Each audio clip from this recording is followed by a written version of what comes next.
Welcome to this edition of Running Back by Committee here on Fantasy Focus, brought to you by the Original Hooters. I'm Derek Tate alongside Ryan Levy and Matt Bucks as we break down the backfield for the San Francisco 49ers heading into the 2020 NFL season.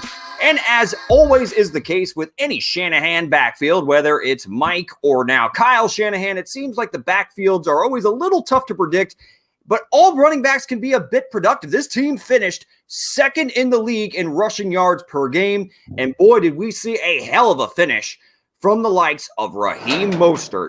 They did trade away Matt Breida. Tevin Coleman is still in town, and I want to bring up two other names, because Jerick McKinnon has been on the shelf injury-wise, recovering from a knee injury for the past 2 seasons, it seems like. And they also, as an undrafted free agent, picked up JaMycal Hasty. I almost said LaMichael, thinking LaMichael Pirine, but JaMycal Hasty from Baylor. So I'm going to go ahead and throw it over to you first, Ryan Levy. What are we to make of Raheem Mostert, Tevin Coleman, and the rest of this cast of characters there in San Francisco? Yeah, I don't know that I can consider Jerick McKinnon part of this until I've actually seen him on the field. If I'm not mistaken, he hasn't even played it down for the 49ers yet. So you hate to see that, because I think he's a good player. And I think he would kind of fit well into that third down role, which they really need, because Raheem Mostert doesn't really catch passes. You know, he's not in my opinion, he's not a big pass catching threat out of the backfield. I guess what I'm concerned with, I do like the ADP of the 4th round for Raheem Mostert, but he only had 14 plus carries in 1 game last year. And I know what he can do with a full load in the playoffs. I mean, he was unbelievable, but I guess that is my slight concern. But I think he is clearly the guy to own in this backfield. I mean, Tevin Coleman was not effective at all. So I do think JaMycal Hasty makes this team over Jeff Wilson Jr., for example. He's a pass catcher. I could see him getting this third down role. But I kind of thought Tevin Coleman was going to take that, and he really didn't catch that many passes last year. What did he catch? 21 balls? That's disappointing, man. But yeah, there's a disparity in targets for all the running backs for the 49ers last year, which is surprising considering it's Kyle Shanahan. So I don't know what to make of it. I'm with you. I'm not factoring in Jerick McKinnon. If you were holding your breath, waiting on Jerick McKinnon to explode for the 49ers, you have since perished. That just discard him. Jeff Wilson is a guy who I thought looked okay when he got a little bit of play last year, Tate. I know you're going to hate on that, but yeah, I don't think he's a threat either. What it boils down to for me is this is a team that had 3 500-plus yard rushers last year, very limited with the targets and the reception game. I'm staying away from 49ers running backs unless I get a guy like Mostert falling to me in the 5th or 6th, which I don't think is going to happen this year because of the hype train. I just don't like the fact that this is a true running back by committee that will continue going into this year. And honestly, I just need to see more. Like Tevin Coleman, I don't even think he should really be drafted going into this season. He was bad last year, man. He was one of my most disappointing fantasy players. He will be drafted, but I'm not going to draft him. There's just too many concerns I have with the really, truly running back by committee situation here. Tate probably loves him some Raheem Mostert, and that's fine. So you mentioned staying away from this backfield altogether, and if you think it's a true running back by committee, and this team finished second in rushing yardage, and none of it came from the quarterback position, that means there's going to be production that comes from this backfield in one way or the other. And if Coleman is right now second in line to see carries, then he's definitely worth being rostered and probably like a bubble flex player in deeper leagues. Mostert, though, Mostert's interesting because he's kind of the Tyler Higbee of last year just for the running back position because of how strong he finished. Mm-hmm. I mean, he scored 8 touchdowns and a touchdown in each of his last 6 games during that final home stretch where he just straight up Deebo punked the job from Tevin Coleman. I mean, don't get me wrong. Coleman spelled him here and there and got some like ghost starts, but he was thoroughly outplayed by Raheem Mostert. And I expect now that they parted ways with Matt Breida, and I mean, you're right. We don't know what the hell to expect, if any contribution whatsoever from Jerick McKinnon. And then, Bucky, you mentioned Jeff Wilson Jr.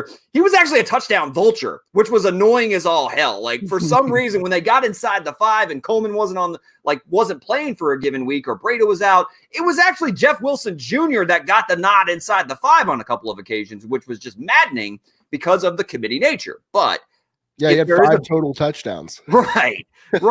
So the back to own, though, I definitely think Mostert, if he is in the 5th round, I think that is a very fair price. 6th round is a home run for a guy that's playing on an offense based through running the football. And I still think he's worth a 4th round pick, guys.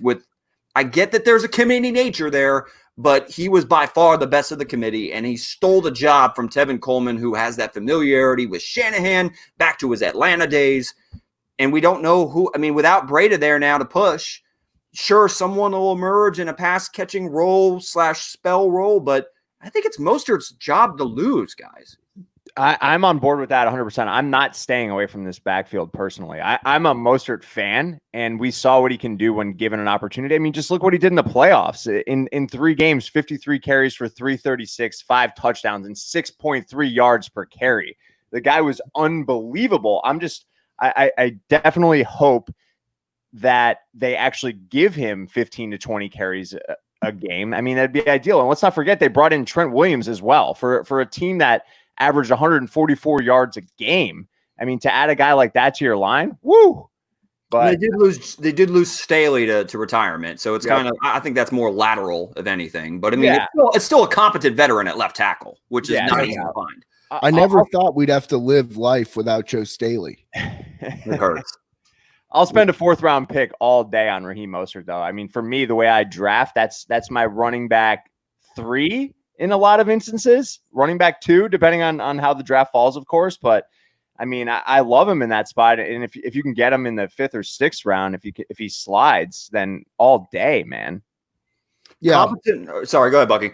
I'm getting talked into it, but the more I think about Mostert, I love his story more than anything. Yes. Rising from obscurity, 5th team. I know he had one spell with the Niners before going to the Bears and then back to the Niners. A guy who's fought and clawed for this spot, he ain't letting go of it. So I think I'm getting talked into Mostert in the 4th. Right here, live and in color. That's why we do these things. When you think of garbage, think of Raheem. No, I'm kidding. He's not. He's far from garbage. He's definitely explosive, and just looking at what he's had to go throughout his career to ascend to a starting running back in the NFL is quite remarkable, considering his age and the rise from obscurity. So, don't take me discounting the situation in San Francisco as a knock on the player, because it's not. It's simply, as good as they are at running the football, I want something a little more solid, something a little bit more, you know what I mean? I like a burrito served wrapped up. I don't like having to wrap the burrito up myself, like a fajita, Derek. I get it. Yeah, I don't want to do the work. So my point is, I want it just, wrapped in foil, delivered straight to me, and I just put it down my gullet. That's how I like my running backs.